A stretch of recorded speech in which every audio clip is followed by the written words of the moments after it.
नमस्कार मित्रों, आपका पुनः स्वागत है आपके अपने चैनल शेखर एस्ट्रोलॉजी।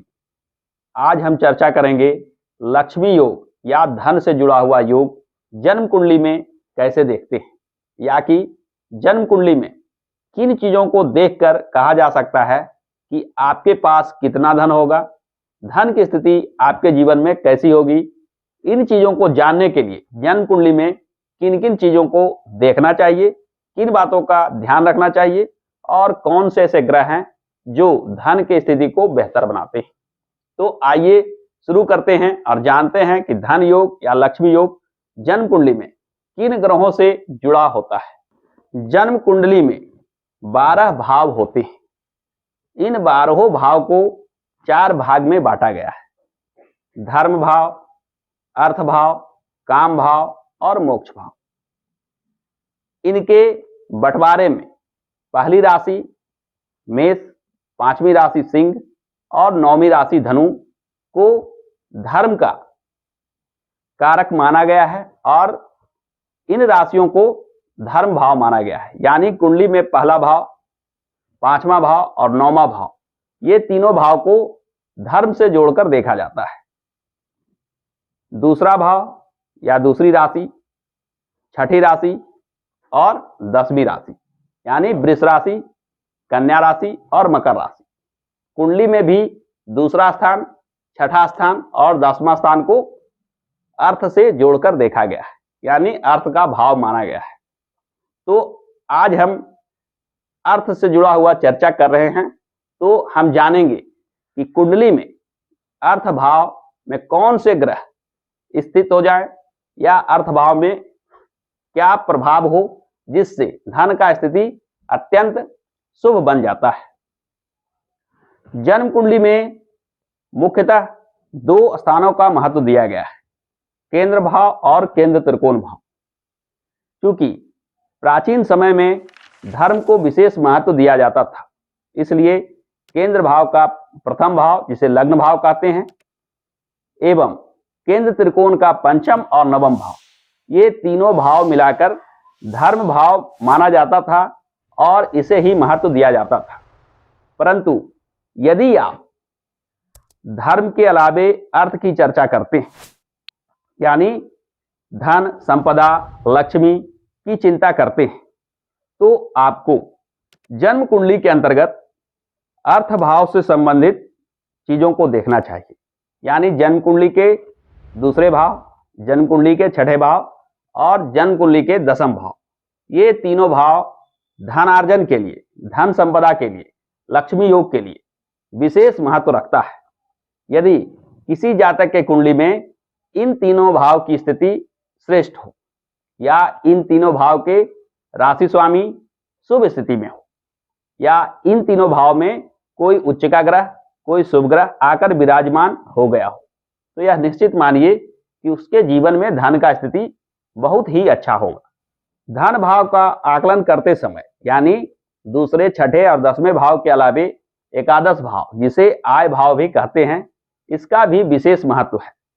क्योंकि आय भाव धन आगमन को बताता है।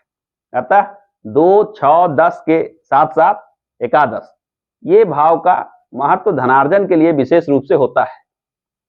कुंडली का एक अत्यंत महत्वपूर्ण भाव भाग्य भाव को माना जाता है। अतः धनार्जन के लिए भाग्य भाव का भी आकलन करना अति आवश्यक है, क्योंकि भाग्य के सहयोग के बिना जीवन में कुछ भी प्राप्त नहीं हो सकता। तो जिन व्यक्तियों के कुंडली में ये 5 भाव यानी दूसरा भाव, छठा भाव, 10वां भाव, 11वां भाव और 9वां भाव, इन भावों की स्थिति श्रेष्ठ हो, इन भावों में शुभ ग्रह विराजमान हो, तो यह निश्चित मानिए कि उनके जीवन में धन का योग विशेष रूप से प्रभावी होता है। ये व्यक्ति जो किसी कार्य में लगते हैं, किसी भी क्षेत्र में लगते हैं, उन्हें हर क्षेत्र में सफलता निश्चित रूप से प्राप्त होती है। खासकर भौतिक मामलों में, धनार्जन के मामलों में ये आसानी से धनार्जन कर पाते हैं।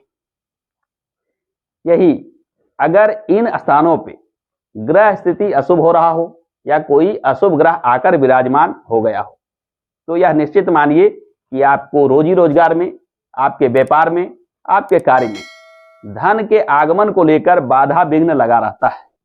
आप मन के अनुकूल धनार्जन नहीं कर पाते। जब कभी भी धनार्जन का प्रयास करते हैं, आपको कहीं ना कहीं विघ्न लग जाता है। धन स्थान पे ग्रहों का शुभ होना अत्यंत आवश्यक है। धन स्थान पे अशुभ ग्रह विराजमान हो जाते हैं तो धन की स्थिति बहुत श्रेष्ठ नहीं बन पाती है।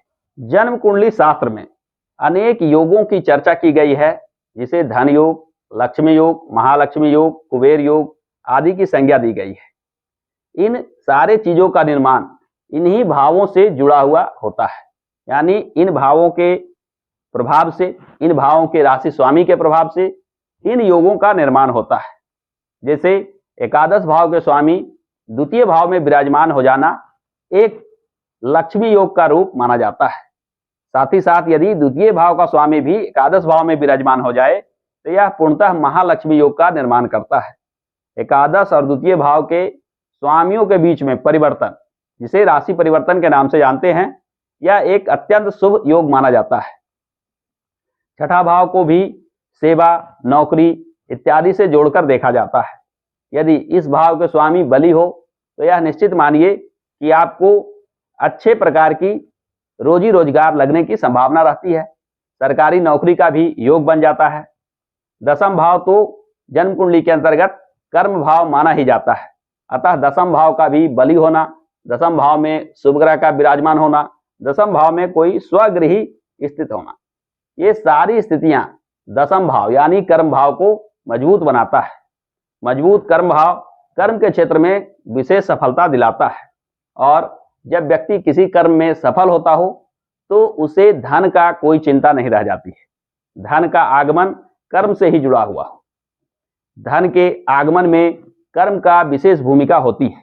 आपके कर्म अगर सुचारू रूप से हो रहे हैं तो उनसे जो आय प्राप्त हो सकती है वह भी प्राप्त होते रहेगी। भाग्य भाव के भी बली होना भाग्य के सहयोग को संकेत देता है।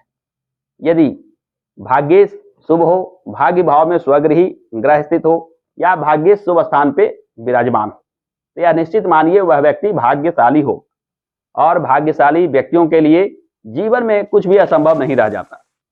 ठीक वही स्थिति एकादश भाव, जिसे आय भाव के नाम से जाना जाता है, आय भाव का भी बली होना धन को लेकर निश्चिंता देता है। यानी आय भाव का बली होना व्यक्ति को हर कार्य में आय दिलाता है।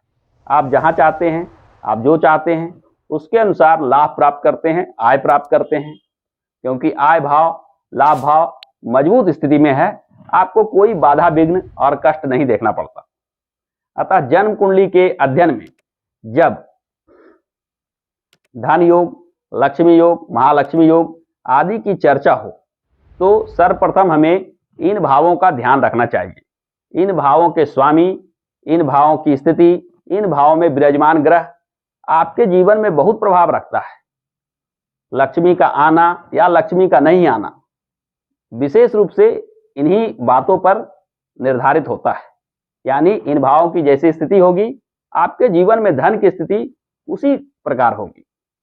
आपके इन भावों में यदि बली ग्रह है तो संसार में आपको धनार्जन के मामले में, आय प्राप्ति करने के मामले में विशेष सुविधा प्राप्त होती है।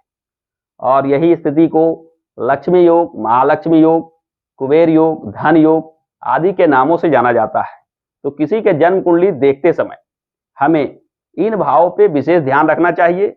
यदि इन भावों की स्थिति शुभ नहीं है और व्यक्ति को आर्थिक समस्या हो रही है, और यदि व्यक्ति चाहता है कि उस आर्थिक समस्या का समाधान किया जाए, तो इन भावों से जुड़े हुए बाधा के उपाय, यानी इन भावों में जो ग्रह अशुभ हो रहे हैं उनके उपाय, इन भाव के अधिपति यदि अशुभ स्थान पर स्थित हो जाएं तो उनसे जुड़े रत्न आदि को धारण करके, उनसे जुड़े पूजा पाठ इत्यादि को करके इन राशि स्वामियों को अपने फलाफल बढ़ाने में, इनके बलाबल बढ़ाने का उपाय करना चाहिए। इन उपायों के माध्यम से आप जीवन में लक्ष्मी योग के प्रभाव पाने लगते हैं, यानी जीवन में धन संपदा, सुख समृद्धि की कमी नहीं रह जाती।